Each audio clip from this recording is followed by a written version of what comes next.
بسم الله الرحمن الرحيم. الحمد لله رب العالمين. اللهم صل وسلم وبارك على محمد وعلى آل محمد. اللهم انفعنا بما علمتنا وعلمنا ما ينفعنا وزدنا علما وبارك لنا في علمنا وارزقنا الإخلاص في القول والعمل كاملا وعلما نافعا لا ينسى وتوفيقا دائما وصحة ويقينا آمين يا رب العالمين. Alhamdulillah kaum muslimin rahimakumullah. Kita lanjutkan pengajian tafsir Al-Quran satu hari satu halaman. Kita sudah sampai pada surah Al-Mumtahanah bagian akhir, halaman 551. Al-Mumtahanah ayat 12 sampai As-Saff ayat 5 insyaallah ta'ala. أعوذ بالله السميع العليم من الشيطان الرجيم من همزه ونفخه ونفثه. يا أيها النبي إذا جاءك المؤمنات يبايعنك على ألا يشركن بالله شيئا ولا يسرقن ولا يزنين ولا يقتلن أولادهن ولا يأتين ببهتان يفترينه بين أيديهن وأرجلهن ولا يعصينك في معروف فبايعهن واستغفر لهن الله إن الله غفور رحيم. يا أيها الذين آمنوا لا تتولوا قوما غضب الله عليهم قد يئسوا من الآخرة كما يئس الكفار من أصحاب القبور. بسم الله الرحمن الرحيم. سبح لله ما في السماوات وما في الأرض وهو العزيز الحكيم. يا أيها الذين آمنوا لم تقولون ما لا تفعلون كبر مقتا عند الله أن تقولوا ما لا تفعلون إن الله يحب الذين يقاتلون في سبيله صفا كأنهم بنيان مرصوص. وإذ قال موسى لقومه يا قوم لم تؤذونني وقد تعلمون أني رسول الله إليكم فلما زاغوا أزاغ الله قلوبهم والله لا يهدي القوم الفاسقين. الحمد لله رب العالمين. اللهم ارحمنا بالقرآن آمين. Pada ayat-ayat yang kita baca ini, ada beberapa kata yang bisa dibaca dengan dua bacaan.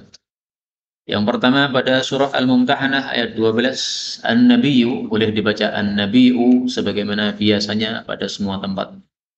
Ja'a dibaca imalah sebagaimana pada semua tempat.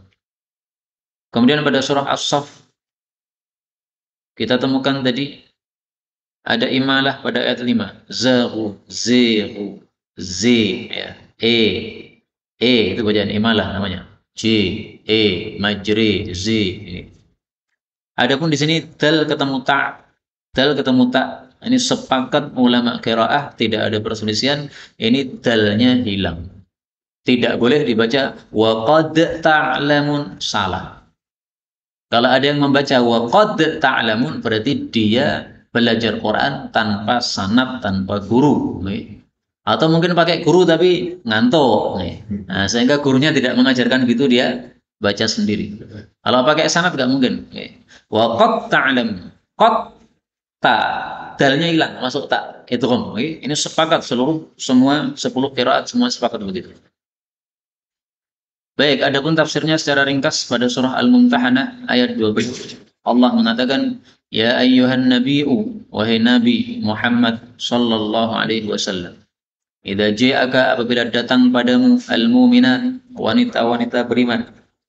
Untuk apa? Yubayi'naka, untuk bai'at kepada engkau. Bai'at itu janji setia. Apa isinya bai'at? Ala alla, bahwasanya tidak yusyrikna billahi, mensekutukan terhadap Allah syai'an, dengan sesuatu pun. Wala yasriqna, juga tidak mencuri.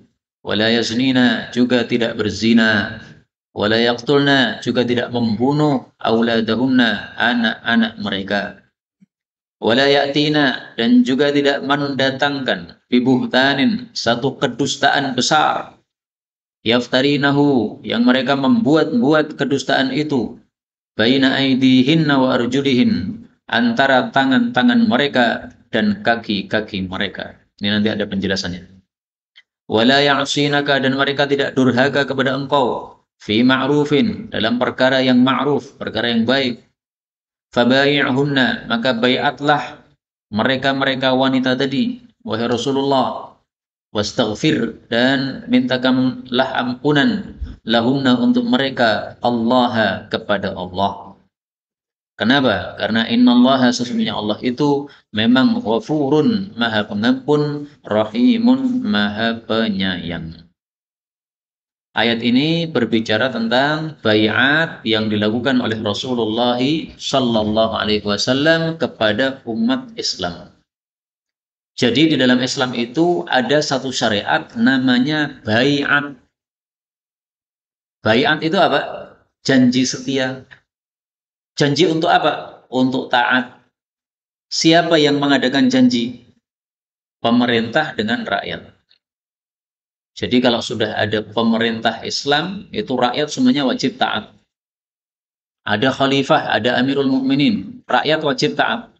Kalau tidak taat gimana? Kalau tidak taat sama dengan tidak taat kepada Nabi. Kalau tidak taat kepada Nabi sama dengan tidak taat kepada Allah. Kalau tidak taat kepada Allah berarti masuk ke dalam neraka. Itu kalau ada amirul mukminin. Sekarang ini belum ada. Karena itu hadis yang mengancam kita bahwa kalau orang mati belum ada baiat pada tengkuknya, mata mitatan jahiliyah. Ini perlu kita renungi hadis ini. Rasul bersabda, "Man mata, siapa yang mati, walaysa fi 'unuqihi bai'ah." Sementara tidak ada di atas tengkuknya ikatan baiat. Maksudnya dia belum berbaiat kepada pemerintah Islam. Mata mitatan jahiliyah, dia mati seperti kematian jahiliyah.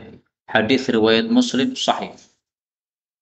Jadi ringkasnya gini, seluruh umat Islam di atas muka bumi yang bundar ini wajib dipimpin oleh satu pemimpin. Itulah yang dilakukan oleh Nabi, dilanjutkan oleh para khulafa.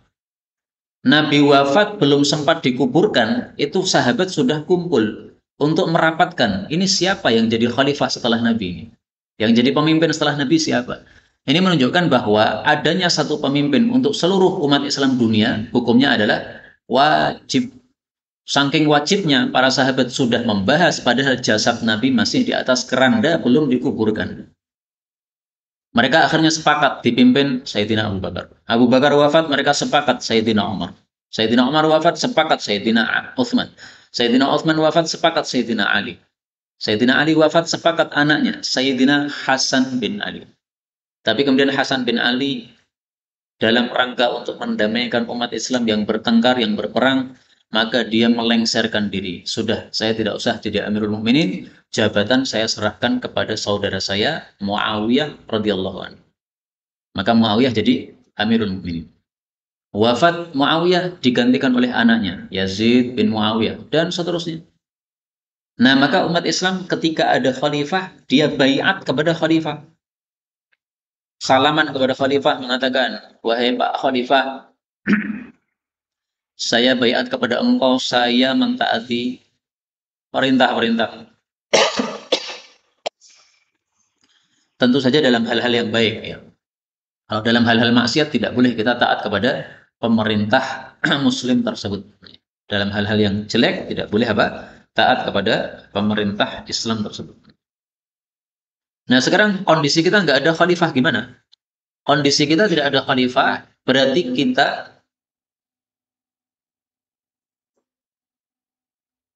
kita niatkan dalam hati. Dalam hati kita niatkan, nanti kalau ada khalifah, saya akan apa? Baiat. Saya akan taat. Maka kalau kita mengalami Imam Mahdi itu khalifah. Kita wajib hukumnya untuk taat kepada Imam Mahdi. Baiat kepada Imam Mahdi. Lah terus gimana caranya baiat kepada Imam Mahdi? Ya kalau Imam Mahdi datang ke Losari sini ya kita salami baiat.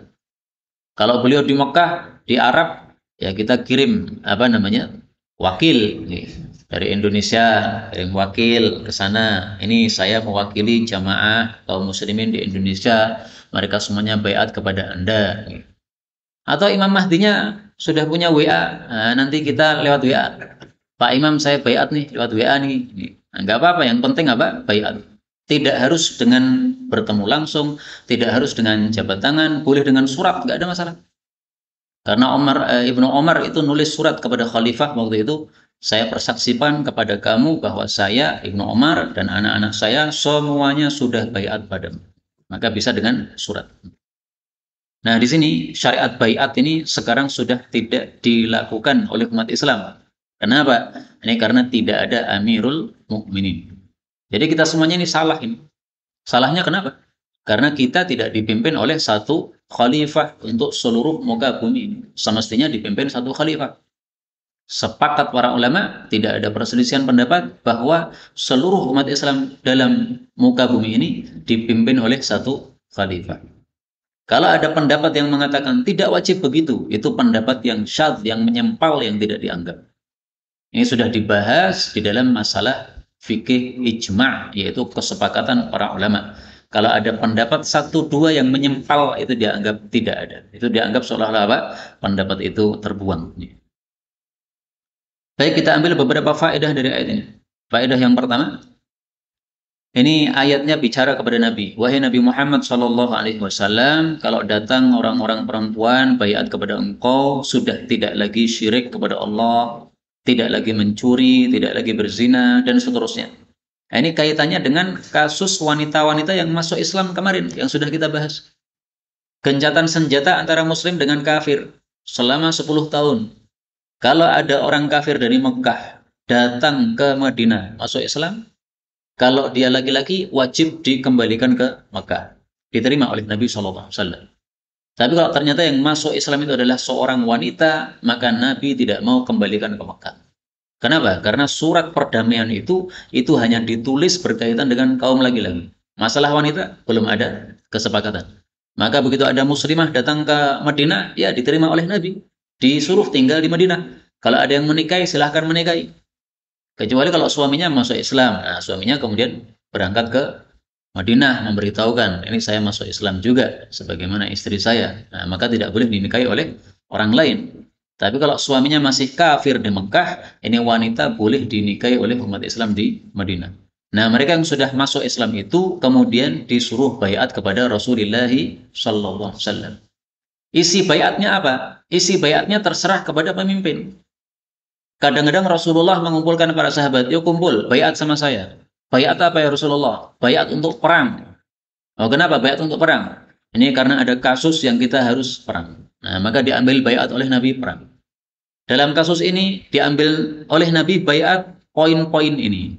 Tidak syirik lagi. Ya. Kalian dulu memang syirik. Nah, sekarang sudah masuk Islam, baiat untuk tidak akan syirik lagi. Kemudian tidak mencuri, kedua. Tidak berzina, ketiga.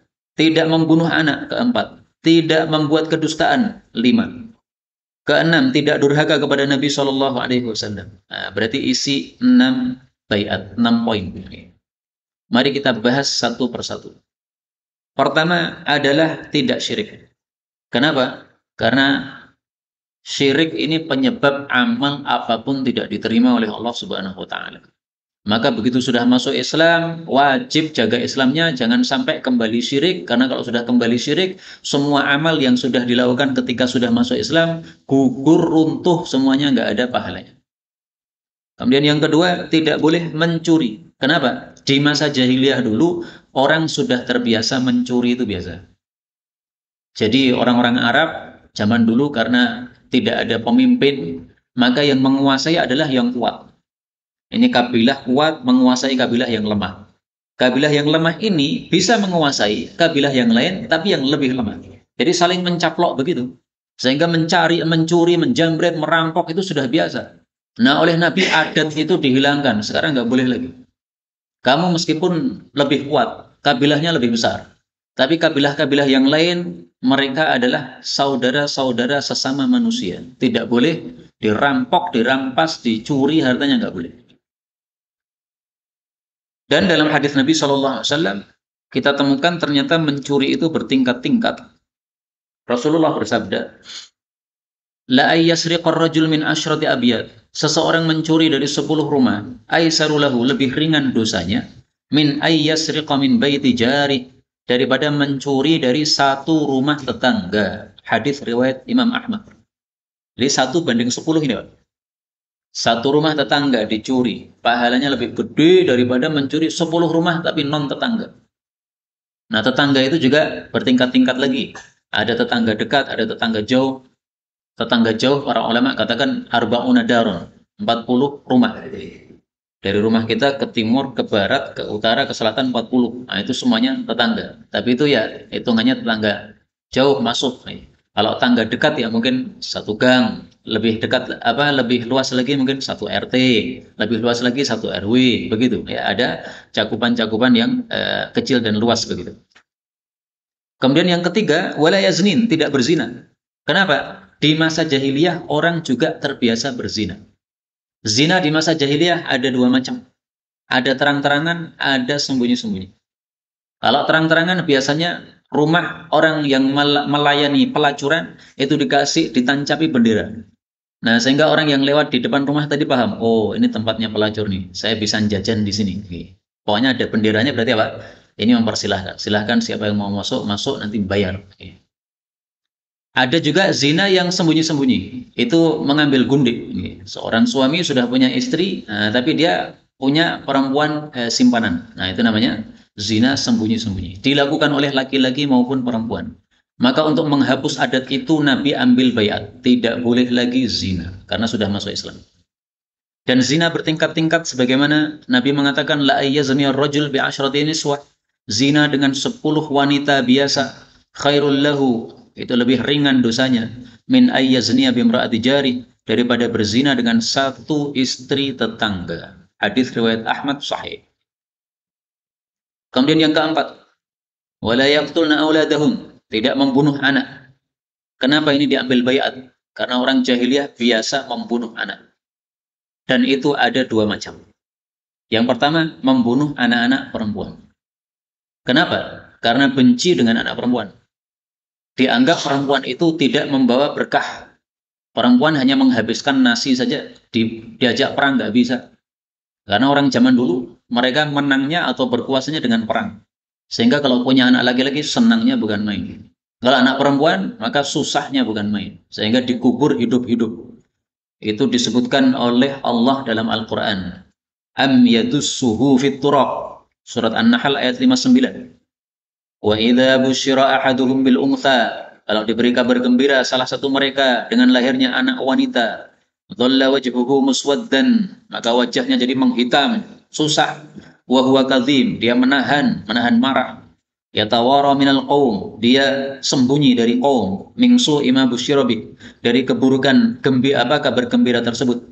Ayumsikuhu ala hunin, apakah dia akan tetap merawat anak itu dalam kondisi hina? Am yadussuhu fit turab, atau dia akan pendam hidup-hidup di dalam tanah. Na'udzubillah.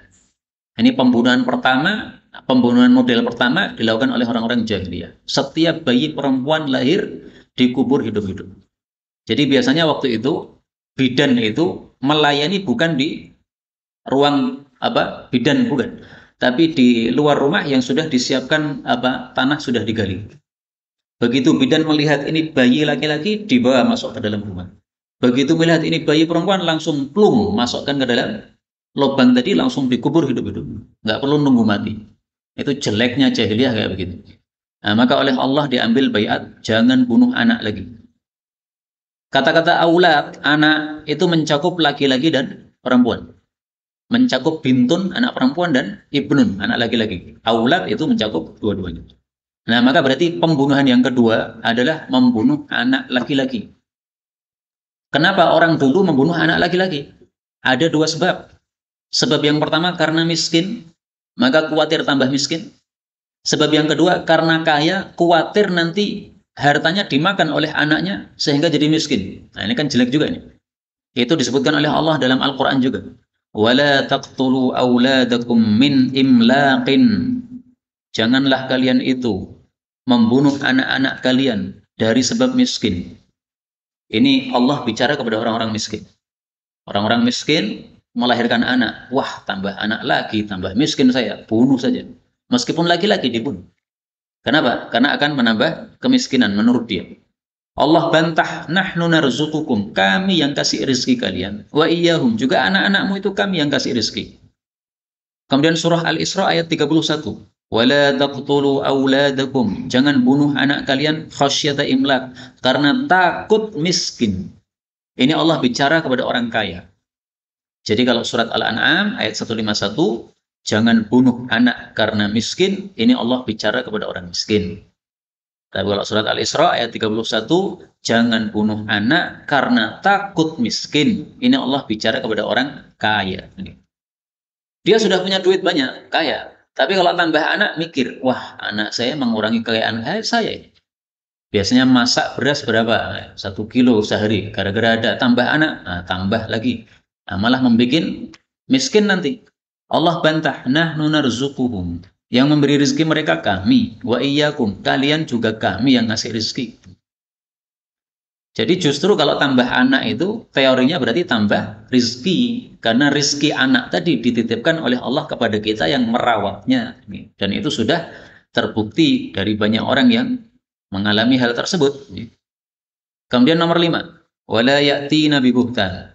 Tidak boleh membawa kebohongan yang mereka buat-buat antara tangan dan kaki. Ini maksudnya adalah mengakui sebagai anak, padahal bukan anak suaminya. Jadi seorang wanita sudah punya suami, kemudian zina dengan laki-laki, tapi dia tidak mengakui perzinahan tersebut. Akhirnya ketika dia bunting, lahir anak, dia katakan ini hasil dari suami saya. Nah itu namanya membawa kebohongan yang mereka buat-buat antara tangan dan kaki. Kenapa disebut antara tangan dan kaki? Karena janin ada di antara tangan dan kaki ya, dalam perut ini. Nah, jadi anaknya orang dinisbatkan kepada suaminya. Dengan kata lain dia selingkuh tapi tidak mengakui selingkuhnya. Jadi ini salahnya 2 kali. 1, selingkuh itu sudah salah, zina itu sudah salah. 2, kemudian menisbatkan anak orang kepada suaminya. Ini dosa yang kedua. Nah, dilarang oleh Allah Subhanahu wa taala. Ini semuanya diambil janji, kenapa? Ini biasa dilakukan di masa jahiliyah. Maka dihapus semuanya oleh Allah Subhanahu wa taala. Kemudian yang terakhir, yang keenam, wala ya'sinaka fi ma'ruf. Tidak boleh durhaka kepada Nabi dalam perkara-perkara yang baik. Artinya kalau Nabi menyuruh kebaikan tidak boleh durhaka. Nabi melarang dari keburukan tidak boleh durhaka. Dan tidak mungkin Nabi itu menyuruh satu keburukan, tidak mungkin. Sehingga kata-kata ini, fi ma'ruf, dalam perkara baik, itu maksudnya taat kepada Nabi secara mutlak. Karena apa? Perintah Nabi semuanya ma'ruf, tidak ada yang mungkar. Nah, mari kita lihat contoh-contoh bagaimana perintah-perintah Nabi yang diambil janji, yang tidak boleh didurhakai.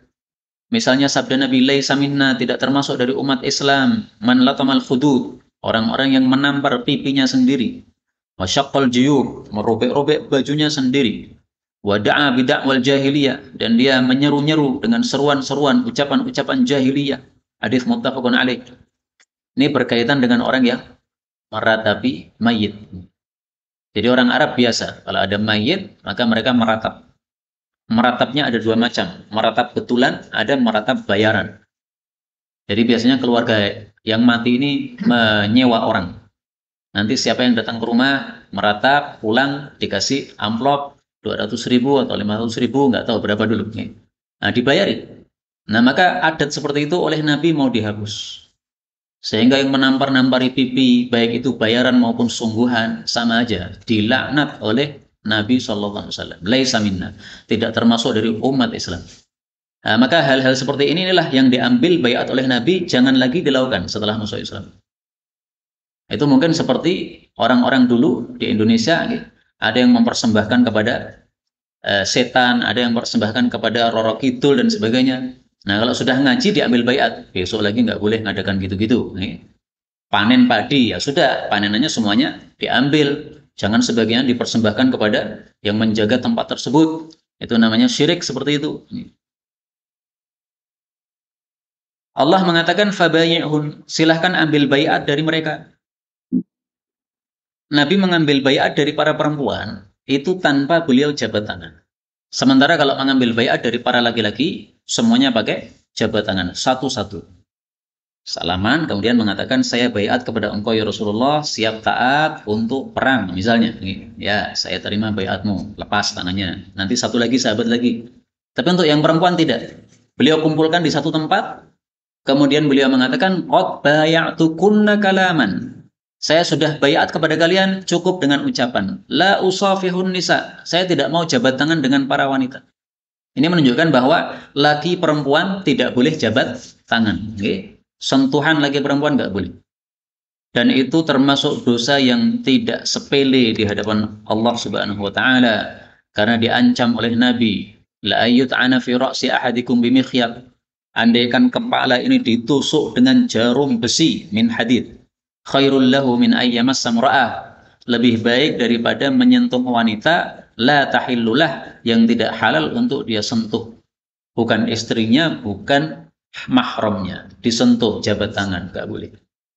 Haram. Ya. Sering orang bertanya, apakah saya boleh jabat tangan dengan anaknya Pak D saya atau Pak Lek saya? Nah, itu sering banyak yang tanya. Nah, saya jawab bahwasanya sepupu, yaitu anaknya Pak D atau Pak D, itu bukan mahram. Karena bukan mahram, maka tidak boleh jabat tangan. Biasanya hari raya kan, kumpul-kumpul keluarga, keluarga besar. Gitu. Nah, ketemu anaknya Pak D, anaknya Pak Lek, nggak boleh jabat tangan. Kalau mereka nggak paham, minta jabat tangan gimana? Ya kita kasih begini. Nggak bisa jabat tangan, cuma gini. Kalau nekat mau jabat tangan, nah, nikah dulu kita. Gitu. Nikah dulu, nanti insya Allah malam-malam udah mau jabat tangan, mau apa lagi lah, terserah. Nah kalau dia mau, alhamdulillah, ya sepupu kita jadi istri kita, nggak ada masalah, halal. Baik, kemudian Allah mengatakan wastaghfir lahunallah, mintakanlah ampun kepada Allah untuk mereka. Nah, ini adabnya baiat ini. Tidak hanya baiat saja, tapi juga disuruh mendoakan kepada orang-orang yang baiat karena mereka sudah melakukan satu perintah Allah Subhanahu wa taala. Kemudian Allah mengatakan, ya ayyuhalladzina amanu, wahai orang-orang yang beriman, la tatawallau, janganlah kalian itu berwala qauman terhadap suatu kaum ghadiballahu alaihim yang Allah murka terhadap mereka, maksudnya orang-orang kafir. Qad yaisu, mereka sudah putus asa minal akhirah, dari akhirat, maksudnya dari pahala akhirat. Kama sebagaimana yaisal kuffaru, putus asa orang-orang kafir itu min ashabil kubur, terhadap penghuni-penghuni kuburan. Ayat ini sangat unik. Uniknya apa? Ayat terakhir dari surat Al-Mumtahanah. Isinya sama dengan ayat pertama dari surat Al-Mumtahanah. Ayat pertama melarang umat Islam berwala kepada orang-orang kafir. Ditutup dengan ayat yang isinya sama. Jangan berwala kepada orang-orang kafir. Jadi ini penegasan dahsyat dari Allah. Dimulai surat ini dengan larangan berwala kepada orang kafir. Ditutup lagi jangan wala kepada orang kafir. Nah, wala apa sudah kita jelaskan. Mencakup dua hal. Pertama mencintai, ini termasuk wala. Yang kedua mengambil sebagai pemimpin. Wali itu pemimpin. Wali kota itu berarti apa? Pemimpin di kota tersebut. Maka ini mengandung makna wilayah sama walayah. Yaitu mengandung makna mencintai, itu termasuk mengambil wala, kemudian menjadikan pemimpin tidak boleh. Jadi jangan sekali-kali nyoblos pemimpin yang orang kafir. Karena berarti kita apa? Sudah melanggar ayat ini. Kan Solo kan pernah dipimpin orang kafir tahu Pak? Pada periode yang lalu. Nah, itu yang sudah memilih nyoblos dosa. Dosanya kenapa? La tatawallau. Kenapa dipilih? Padahal dilarang oleh Allah Subhanahu wa taala. Ini hukum asal. Hukum asalnya begitu, nggak boleh. Tapi kemudian di sini Allah sebut ghadiballah, orang yang dimurkai oleh Allah. Ini maksudnya semua orang kafir. Jadi ini tidak sama dengan surat Al-Fatihah. Kalau Al-Fatihah, Al-Maghdubi alaihim, orang-orang yang dimurkai Allah adalah orang-orang Yahudi. Ya. Tapi di sini semua orang kafir. Yahudi, Nasrani, Hindu, Buddha, apapun. Karena sebenarnya semua orang kafir itu orang yang dimurkai oleh Allah dengan bukti mereka dimasukkan dalam neraka. Itu bukti murkanya Allah kepada mereka. Allah mengatakan, ya isu minal akhirah. Orang kafir itu putus asa dari pahala akhirat. Maksudnya mereka tidak percaya dengan akhirat. Jadi maksudnya sungguh aneh kita orang-orang yang punya percaya kepada akhirat berwala kepada orang-orang yang tidak percaya kepada akhirat. Aneh itu. Mereka orang-orang jelek, orang-orang yang derajatnya rendah karena tidak punya iman dalam hati. Iman terhadap akhirat nggak punya. Nah, kita ini orang-orang yang punya iman, ini derajatnya lebih tinggi. Kok mencintai orang-orang yang derajatnya rendah begitu? Menjadikan pemimpin orang-orang yang derajatnya rendah begitu? Nggak pantas. Kama ya'isal kufar, sebagaimana orang-orang kafir putus asa terhadap penghuni kubur. Maksudnya orang kafir itu tidak percaya adanya kebangkitan setelah kematian. Jadi orang kafir itu menganggap orang-orang yang sudah mati di kuburan tidak bakal bangkit lagi. Nggak ada kebangkitan setelah kematian, nggak ada. Nah, itu makna dari ya'isal kufaru, orang kafir putus asa, min ashabil kubur, terhadap hidupnya lagi orang-orang yang sudah berada dalam kuburan. Sama dengan putus asanya orang kafir terhadap akhirat, alias mereka tidak percaya terhadap akhirat. Tapi ada tafsir lain. Tafsir yang kedua adalah kama sebagaimana ya'isal kuffaru, telah putus asa orang-orang kafir min ashabil kubur, orang-orang kafir yang sudah di kuburan, yang sudah mati. Putus asa terhadap apa? Terhadap segala kebaikan. Orang kafir itu kalau sudah masuk di alam kubur itu disiksa terus, Pak. Siksa, siksa, siksa. Ini sekarang hari apa? Rebu, disiksa. Besok hari Kamis disiksa lagi. Hari Jumat disiksa lagi. Maka orang kafir kalau sudah di kuburan itu sudah putus asa, nggak berharap kebaikan. Kenapa? Disiksa terus menerus. Dari awal dikuburkan sampai hari ini. Orang kafir. Nah, makanya kita beruntung jadi orang-orang mukmin. Orang mukmin tidak seperti itu. Orang mukmin kalau masuk kuburan dan dia punya dosa-dosa belum diampuni oleh Allah, disiksa, tapi kemudian ada berhentinya. Kalau orang kafir, siksa terus, siksa terus, siksa terus, siksa terus. Sampai mereka, ya Isa, putus asa. Udah, nggak berharap lagi ada kebaikan. Nah, maka Alhamdulillah, kita termasuk orang-orang beriman. Mari kita jaga iman kita sampai akhir hayat kita. Semoga mendapat husnul khatimah. Amin ya rabbal alamin. Kemudian kita lanjutkan surah As-Saff. Saff itu artinya berbaris. Allah mengatakan sabbaha, telah memahasucikan lillah terhadap Allah ma fis samawat, apa saja yang ada di langit-langit, wa ma fil ardi, dan apa saja yang ada di bumi. Wahwa, dan dia Allah itu al-aziz, maha gagah, al-hakim, maha bijaksana. Surat ini termasuk surat-surat musabbihat karena dimulai dengan sabbaha lillah. Dan sudah lewat dulu penjelasan bahwa pada 5 surat musabbihat ini ada satu ayat yang kalau dibaca lebih utama daripada membaca 1000 ayat. Ayat tersebut pada surah Al-Hadid ayat 3, wal awwal wal akhir, atau pada surah Al-Hasyr pada ayat-ayat akhir. Lau anzalna hadzal Quran, sudah kita bahas. Maka tidak usah kita komentari ayat ini, sudah jelas. Allah mengatakan, ya ayyuhalladzina amanu, wahai orang-orang yang beriman. 5, kenapa? Taquluna, kalian mengucapkan, ma la taf'alun, apa-apa yang kalian tidak lakukan. Kabura, besar, maktan, murkanya, indallahi, di hadapan Allah. Antaqulu, bahwasanya kalian itu mengatakan, ma la taf'alun, sesuatu yang kalian tidak melakukan. Innallaha, sesungguhnya Allah, yuhibbu, mencintai, alladzina, orang-orang yang yuqatiluna, mereka berperang, fi sabilihi, di jalan Allah, soffan, dalam keadaan bersof, berbaris-baris, ka'annahum, seolah-olah mereka itu bunyanun, bangunan, marsusun, yang rapat. Ayat-ayat ini termasuk ayat-ayat sababiyah, yaitu ayat yang muncul ada sebabnya. Sebabnya apa? Beberapa sahabat Nabi kumpul, kemudian mereka mengatakan, alangkah bagusnya kita kalau mengetahui amal apa sih yang Allah sukai, sehingga kita amalkan. Tetapi mereka ingin bertanya kepada Nabi, tidak berani. Jadi semua orang yang kumpul ini, tidak ada satupun yang kemudian berani maju ketemu Nabi untuk bertanya. Tapi Allah dari atas langit mengetahui hal tersebut. Sehingga Allah memberikan wahyu kepada Rasul sallallahu alaihi wasallam. Rasul panggil nama-nama orang yang kumpul tadi, satu persatu. Misalnya yang kumpul ini 10 orang, dipanggil, Fulan yang pertama, suruh datang ke rumahnya. Habis itu dipanggil lagi Fulan nomor 2. Sampai 10 orang datang yang kumpul tadi. Kemudian dibacakan ayat ini. Ya ayyuhalladzina amanu lima taquluna ma la taf'alun, dan seterusnya. Ini menunjukkan bahwa apa? Setelah para sahabat mengetahui amalan yang paling dicintai oleh Allah adalah berjihad, yuqatilun, berperang melawan orang-orang kafir, tapi ternyata tidak semuanya melakukan. Ada yang kemudian apa? Berat hati untuk melakukan. Nah, ditegur oleh Allah. Dulu kamu pengen mengetahui amal yang terbaik, setelah tahu nggak mau beramal. Apa gunanya itu? Itu berarti taquluna ma la taf'alun. Ngomong sesuatu yang kalian tidak lakukan. Dan dari sini sebagian ulama mengambil kesimpulan bahwasanya apapun janji yang sudah terlanjur kita ucapkan, wajib hukumnya untuk apa? Dilakukan.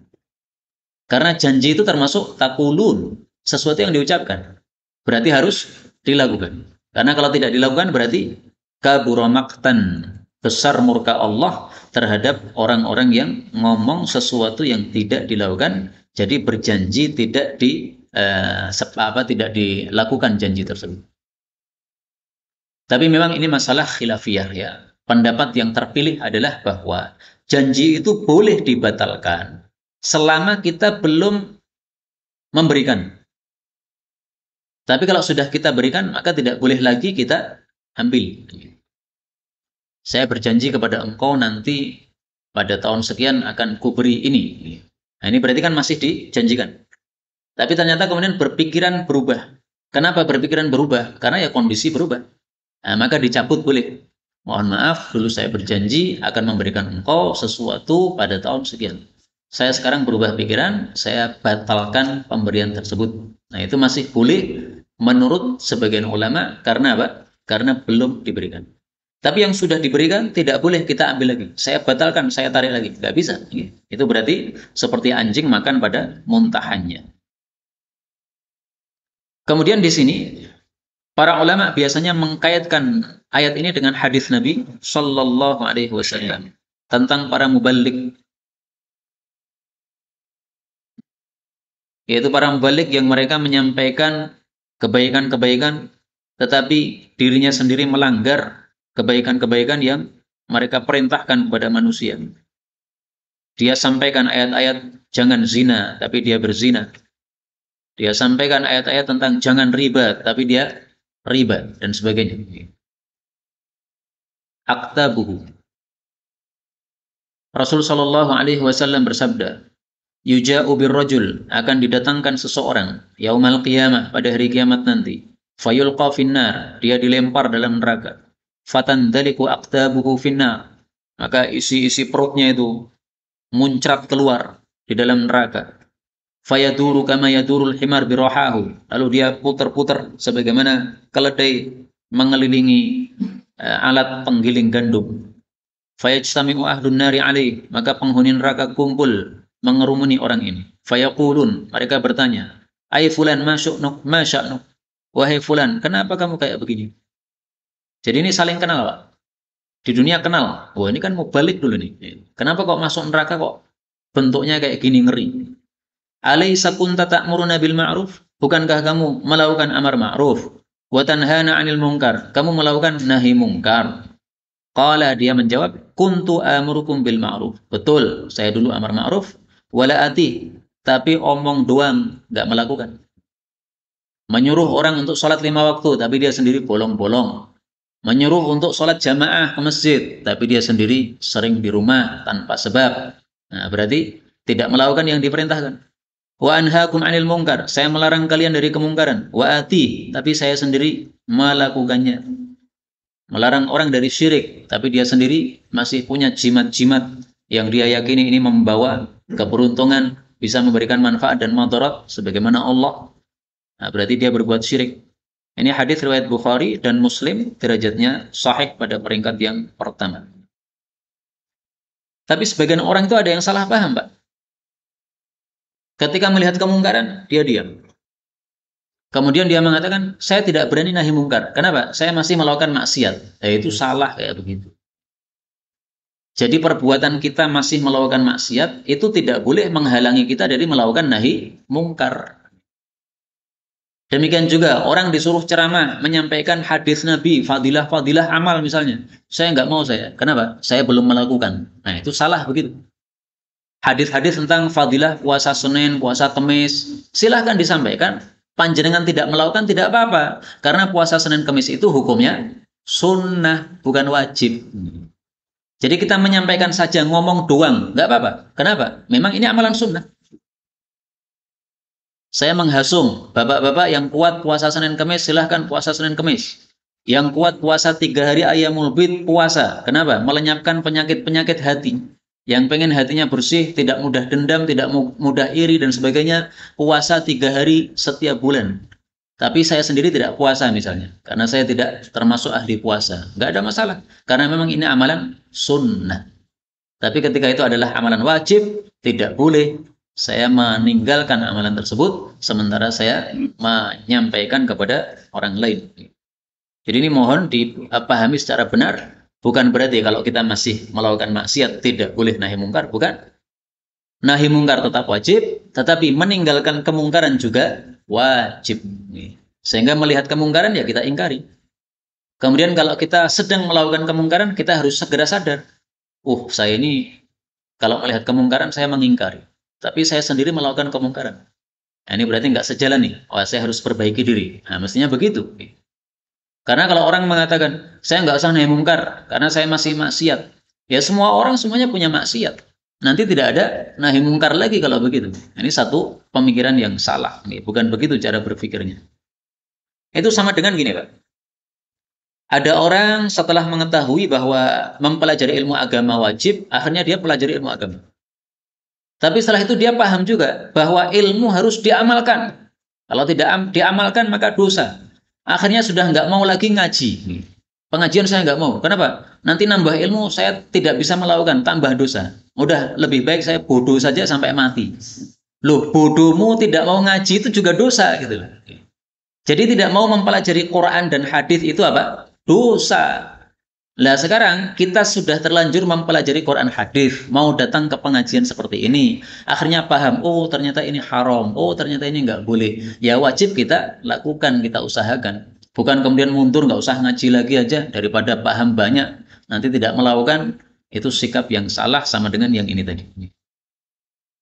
Nah, kemudian di sini perhatikan apa yang Allah sukai. Ternyata Allah menyukai orang-orang yang perang di jalannya, yaitu memerangi orang-orang kafir dalam keadaan berbaris sebagaimana bangunan yang rapat. Para ulama mengatakan, tukang bangunan itu kalau membangun, tidak mungkin dia membangun asal-asalan. Dia pasti pengen hasilnya itu bagus. Sehingga kalau orang melihat akan memuji, wah ini tukangnya mantap ini. Nah, kalau tukang saja suka hasilnya itu bagus, bagaimana lagi Allah? Allah itu lebih mulia dari segala sesuatu. Sehingga Allah senang kalau Allah itu mengatur sesuatu itu yang rapi begitu. Maka sholat diatur oleh Allah rapi. Kenapa? Ini menghadap Allah ini. Jadi Allah nggak senang kalau ada soft kok mocar-macir ya. Satunya maju, satunya mundur. Itu seperti orang punya gigi maju mundur. Cantik napa bener nih? Nggak ada yang ngomong cantik, nggak ada. Meskipun wajahnya mungkin cantik, nah begitu ketawa, giginya maju mundur, orang pasti akan mengatakan, wah ayunya hilang. Mau melamar nggak jadi melamar. Karena giginya rontok begitu, rusak begitu.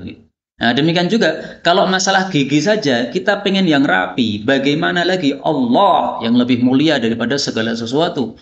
Allah menyuruh kita sholat jamaah, Allah atur supaya rapi. Allah nggak senang kalau ada ketidakrapian begitu.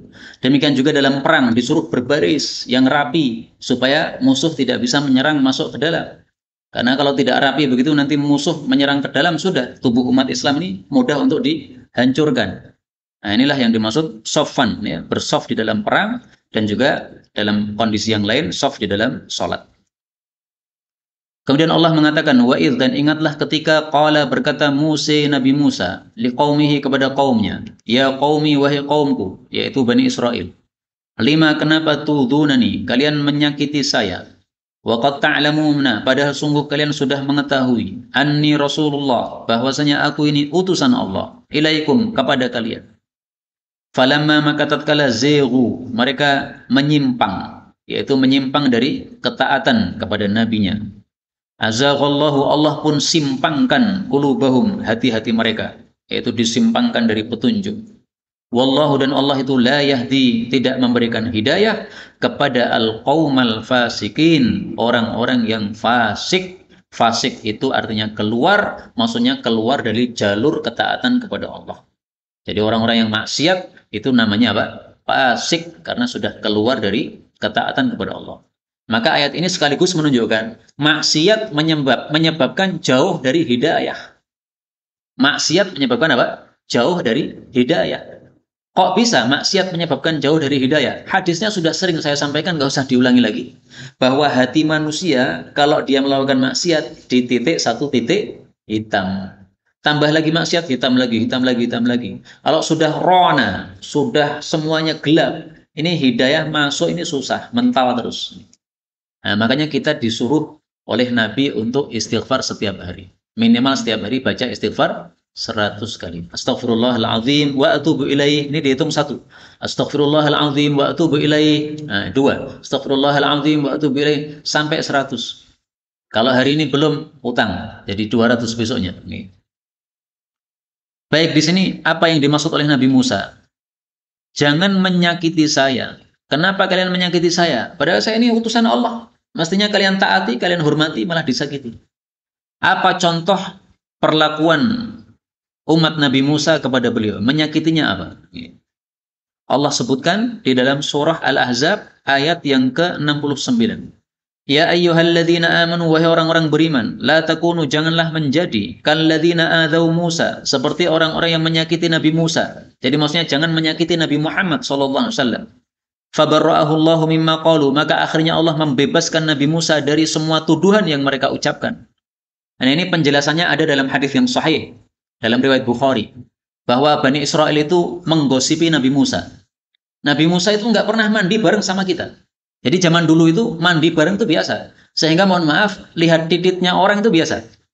Nah, Nabi Musa itu kalau mandi selalu menyendiri. Maka mereka menggosipi Nabi Musa. Musa ini nggak pernah mandi sama kita. Ini pasti karena kondor ini. Zakarnya bagian bawahnya itu gede. Nah, sehingga dia punya aib. Nah, Allah ingin untuk membebaskan Nabi Musa. Fabarra'ahullah. Allah bebaskan Nabi Musa dari tuduhan itu. Nabi Musa sedang mandi, kemudian bajunya digantungkan pada apa? Batunya oleh Allah disuruh lari. Hei batu, kamu lari. Batu itu paham, Pak. Disuruh oleh Allah paham apa? Akhirnya batu itu gelinding lari. Wah, Nabi Musa marah, ambil pentungnya, kemudian dia kejar batu tadi. Thawbi hajar, thawbi hajar. Ini baju saya, wahai batu, baju saya ini. Dipentung pada batunya itu sampai ada bekas pada batu tadi. Ini Nabi Musa, Pak. Kalau kita yang mentung, pentung kita yang pecah. Nabi Musa enggak. Pentungnya kuat, orangnya kuat, batunya yang ada peyoknya karena dipentung oleh Nabi Musa alaihissalatu wassalam. Nah, batu ini pintar sekali. Gelindingnya itu melewati Bani Israel yang lagi ngerumpi-ngerumpi itu. Sehingga Nabi Musa tanpa sadar dia karena mencari baju tadi, tanpa sadar, mohon maaf, titiknya Nabi Musa terlihat oleh orang-orang tadi. Orang-orang kaget semuanya. Wih, titiknya mantap ternyata. Jos tenang. Nggak ada aibnya sama sekali. Nah, itu fabarra'ahullah. Allah bebaskan dari semua tuduhan yang diucapkan oleh kaumnya. Nah, kita disuruh oleh Allah ngambil pelajaran. Jangan seperti itu kepada Nabi. Nah, sekarang Nabi sudah wafat. Yang ada ulama. Jangan seperti itu kepada ulama. Habib Rizik dituduh apa? Chattingan mesum, ngawur itu. Itu namanya tu'dhunani, menyakiti saya. Menyakiti ulama pewaris Rasul. Nggak boleh begitu. Ini diancam oleh Allah Subhanahu wa taala. La takunu, jangan kalian menjadi kalladzina adzau Musa, seperti orang-orang yang menyakiti Nabi Musa alaihi salatu wassalam. Inilah yang dapat kita bicarakan, benarnya dari Allah. Kalaupun ada salahnya, fa astaghfirullahal azim li wa lakum walhamdulillahi rabbil alamin.